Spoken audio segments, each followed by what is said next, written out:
Hello, studio artists. I'm Mr. Granlund coming to you from North High School today. Let's get into week number 5. Now, week number 5 is really just a continuation of week number 4. So it's really going to be going down kind of the same things, but I just wanted to highlight a couple of things in here. Number 1, I would love to see you on my Wednesday office hours here. You can use this link here. You can actually copy this link right here too, and this will take you to the Google Meet so that we can talk about studio art and how we can best do this stuff. And I think the one thing that kind of gets lost in an online class is that kind of one-on-one helpful touch. If you're in the classroom, I'd be walking around constantly, and I would just make like drop these little ideas on you that solve a whole ton of problems. And it's hard to know when you get stuck on something how or why you're stuck on it. And it's usually just a 2-second conversation that makes all the difference and will save you seriously hours and hours of headache. Okay, so make sure that you make this a priority and come to my Wednesday office hours to get that stuff done. So this week, so week number 5, our summative shaded grid drawing is due. Now you'll see that there's nothing in here because it's really just a continuation of week number 4. So I just left everything inside of week number 4. And so if you'll remember, this used to be formative shaded grid drawing, and I've changed it to a summative grid drawing so that I could push it back and give everyone a little bit more time to work on this. So hopefully you are continue to work on this, and it's going to be beautiful stuff.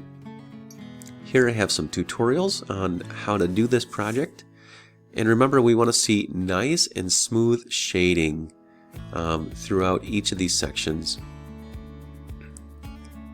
We want to see accuracy as far as the types of values that are used, so things that are dark are dark and things that are light are light, and we don't have like an overall drawing that's too light or too dark or things like that.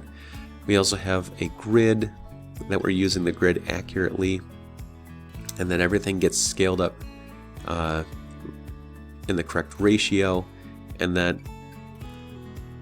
you're submitting both the pictures of your finished drawing and the drawing that you use to create it. So just making sure that all of those pieces are getting turned in, okay?